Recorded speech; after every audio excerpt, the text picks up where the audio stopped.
अस्सलाम वालेकुम। मैं हूँ महरिमाम यूट्यूब चैनल से students for Delfa academy chemistry 10th class chapter number 9। आज का हमारा टॉपिक है इम्पोर्टेंस ऑफ केमिकल इक्विलिब्रियम। कैसे लास्ट टाइम हमने ये रिलेशन भी जो है वो डिस्क्राइब किया था, डिराइव किया था लॉ में सेक्शन में, और उसके बाद उसको डिफाइन भी किया था। इसके यूनिट भी हमने डिस्कस किए थे। आज हम इसकी इंपॉर्टेंस पढ़ना चाहते हैं कि इसकी अहमियत क्या है, इसकी अफादियत क्या है, इसका एडवांटेज क्या है हमें। तो चूंकि ये कांस्टेंट है, इसकी कोई न्यूमेरिकल वैल्यू होती है, कोई अददी कीमत होती है। अगर हम इसकी न्यूमेरिकल वैल्यू का पता हो तो हम दो तरह की चीज़ों को प्रिडिक्ट कर सकते हैं, उनकी हम पेश गोई कर सकते हैं। Number 1, direction of reaction.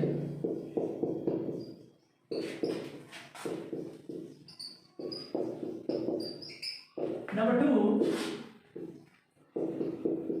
Extent of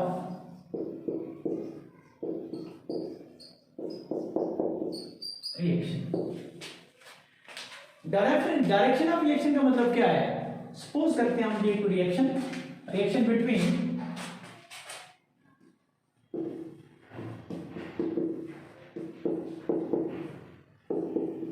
hydrogen and iodine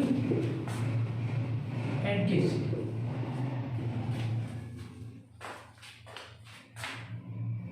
हम एक फ्लास्क लेते हैं,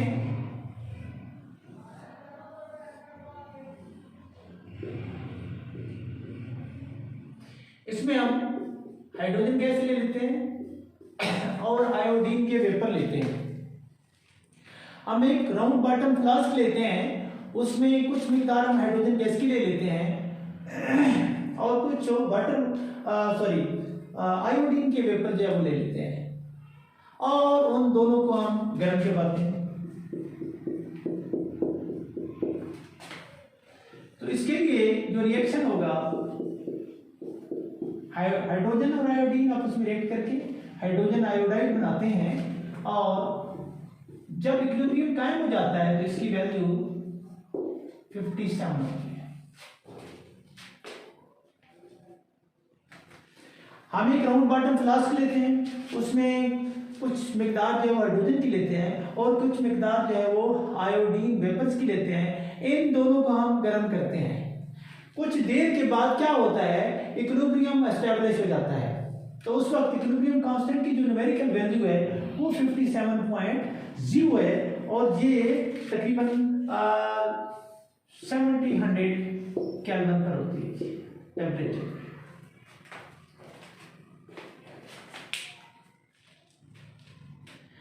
By knowing the numerical value of Kc, we can predict two things: direction of reaction and extent of reaction. Direction of reaction का मतलब ये है कि जो रिएक्शन है वो फॉरवर्ड डायरेक्शन में प्रोसीड कर रहा है या रिवर्स डायरेक्शन में प्रोसीड कर रहा है, और एक्सटेंट ऑफ रिएक्शन का मतलब ये है कि किस रेट से रिएक्टेंट्स आपस में रिएक्ट करके प्रोडक्ट बनाते हैं, और सेकेंडली कि इक्विलिब्रियम कायम होने में रिएक्शन जो है वो कितना वक्त लेता है। ये extent of the reaction. It indicate that at which rate reactants react to form the product, and it is the measure how far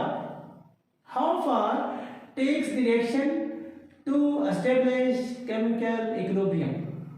के केमिकल इक्विलिब्रियम कायम करने में एक रिएक्शन जो है वो कितना वक्त लेता है। नेक्स्ट, अब हम डायरेक्शन ऑफ रिएक्शन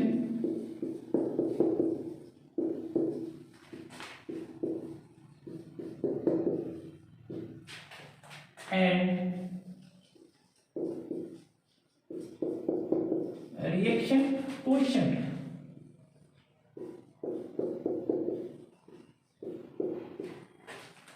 जिसको QC का नाम दिया जाता है। अब हम क्या करना चाहते हैं, अब हम किसी न में जो है वो रिएक्शन की डायरेक्शन मालूम करना चाहते हैं, और साथ साथ रिएक्शन कोएफिशिएंट जो है उसकी वैल्यू फाइंड करना चाहते हैं। हम क्या करते हैं, इस फ्लास्क से रिएक्शन मिक्सचर की कुछ मिकदार जो है वो विथड्रॉ कर लेते हैं, निकाल लेते हैं, खींच लेते हैं। यानी रिएक्शन के किसी इंस्टेंट हम फ्लास्क से रिएक्शन मिक्सचर की जो कुछ मिकदार है वो विथड्रॉ कर लेते हैं। और हम ये देखते हैं कि फर्ज करते हैं कि उस लम्हे, उस इंस्टेंट पर जो हाइड्रोजन की कंसंट्रेशन है उसको लेट करते हैं molar concentration of hydrogen at that instant 0.10 मोल पर डेसीमीटर क्यूब, और आयोडीन की कंसंट्रेशन 0.21 मोल पर डेसीमीटर क्यूब, और हाइड्रोजन आयोडाइड की जो कंसंट्रेशन है, मोलर कंसंट्रेशन 0.40 मोल पर decimetre cube. Now the value of these molar concentrations are put in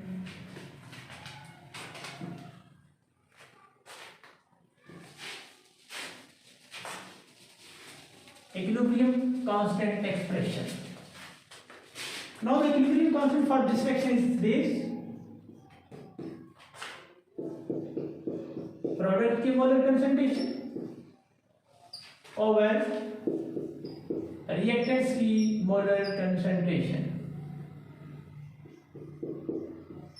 इनकी वैल्यू पुट करते हैं 0.40 square 0.20. Now this is the value of Kc. Kc equal to 8.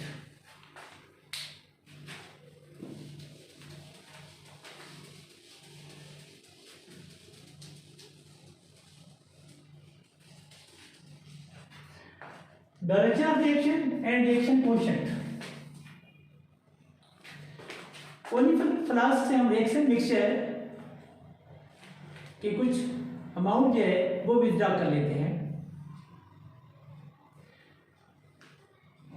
Direction of reaction जो है वो मालूम करने के लिए हम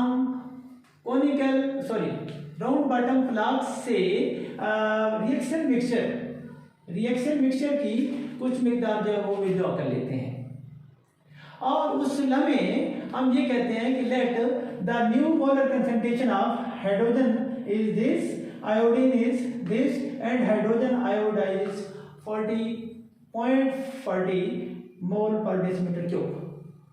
Now we put these values in equilibrium constant expression to get the value of reaction quotient. Then we get the value of reaction quotient. It seems QC is less than Kc. इसका मतलब ये है कि reaction अभी equilibrium की state में नहीं पहुंचता और रिएक्शन को प्रोडक्ट बनाने के लिए जो है मजीद जो है उसकी जरूरत है।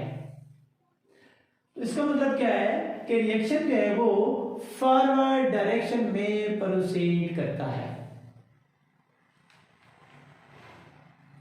अगर क्यूसी की वैल्यू जो है ये फॉरवर्ड डायरेक्शन, और अगर क्यूसी की वैल्यू ग्रेटर देन केसी से तो रिएक्शन जो है वो रिवर्स डायरेक्शन में प्रोसीड करता है। और अगर क्यूसी की वैल्यू इक्वल टू केसी से जो रिएक्शन है वो फॉरवर्ड और रिवर्स दोनों डायरेक्शन में प्रोसीड करता है। Forward direction as well as reverse direction.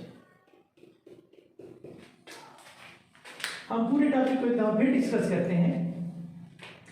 Bye knowing the numerical value of Kc, we can predict two things: the direction of reaction and extent of reaction. Now we consider a reaction between hydrogen and iodine and the value of Kc. We take a round bottom flask, we take some quantity of hydrogen gas and some quantity of iodine vapors in it, and now we heat this flask. The chemical reaction takes place. The chemical reaction takes place, and after some time an chemical equilibrium is also established. Now we write the equilibrium constant expression for this reaction. Secondly, to find the direction of reaction and reaction quotient QC.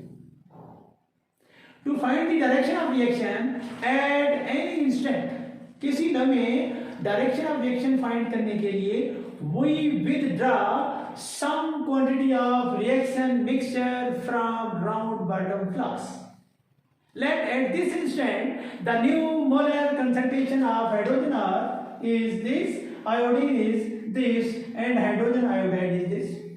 Now we put these values in equilibrium constant expression to get the value of reaction quotient. QC equal to 8. Now we compare the value of QC and Kc. The value of Kc was this 57. Now QC is less than Kc. Now the reaction will proceed in the forward direction. If QC is greater than Kc, then the reaction will proceed in the reverse direction. If QC equal to Kc, then the reaction will proceed in the forward direction as well as in the reverse direction. अगर आपको video पसंद आए तो इसको like करें, share करें, channel को subscribe करें और बेल आइकन को दबा दें ताकि नेक्स्ट हर आने वाली वीडियो जो है आपको मिल सके. ओके, अल्लाह हाफिज़.